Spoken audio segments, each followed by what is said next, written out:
On en a tous entendu parler, peut-être même que toi, on t'a obligé à apprendre une de ces soi-disant fables à l'école. Laisse-moi te dire qu'en réalité, il s'agissait d'un gros plagiat. Ce forceur de La Fontaine, il n'a pas seulement pris une fable, 3 fables, 10 fables qu'il a copiées, c'est des centaines de fables d'Ésope qu'il a carrément recopiées à l'identique et qu'il a servi comme ça à son public pour se faire un nom dans la littérature française. Du coup, permets-moi de te présenter le véritable auteur des fables que tu connais, Ésope. Alors, si tu as entendu parler des fables d'Ésope, on ne t'a pas forcément précisé qu'en fait Ésope était africain. Et on parle pas d'un Africain métis type éthiopien, non. On parle d'un Africain type soudanais qui était décrit par ses contemporains avec un teint charbon, un nez très large, des lèvres épaisses et des cheveux crépus. Alors Ésope est né et a grandi dans le royaume de Kémet qui est situé dans le sud du continent africain.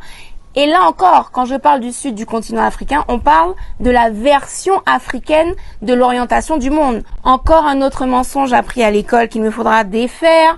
Restez connectés à Afrique Résurrection. Ésope étant très intelligent et très avide de découvrir le monde, il part l'explorer, il quitte le royaume de Kémet vers l'Orient. Sauf qu'il est capturé pour devenir esclave. Je vous passe tous les détails parce qu'on n'a pas le temps en une seule chronique. Du coup, si vous voulez tout savoir des aventures juste extraordinaires d'Ésope, je vous recommande le livre de Lilian Thuram, Mes étoiles noires. On fait avance rapide, Ésope se retrouve en Grèce où il est toujours esclave, mais celui qui l'a acheté remarque son intelligence et surtout il remarque que c'est un conteur extraordinaire. La particularité de ses contes, c'est qu'il utilise des animaux dans l'attitude de certains êtres humains. C'est ce qu'on appelle une fable. Et ça, les Grecs ne connaissaient pas du tout. C'est une tradition orale typiquement africaine. Du coup, le maître d'Ésope finit par lui rendre sa liberté par rapport à son intelligence et il finit par réussir à vivre du fait de raconter des fables. En fait, pour l'époque, c'était l'équivalent d'une télévision. C'est-à-dire que les gens venaient de partout le voir pour se divertir. Ces histoires ont rencontré un tel succès qu'elles ont survécu à son décès pendant des siècles. Et c'est comme ça qu'au XVIIe siècle, Jean de La Fontaine naît, grandit et force. Un gros forceur. Le mec s'approprie des centaines de fables d'Ésope. Il change quelques détails par-ci par-là. Il garde les mêmes personnages, les mêmes scénarios, les mêmes conclusions. Et il signe Jean de La Fontaine. Et le système français, bien content de répéter décennie après décennie dans les écoles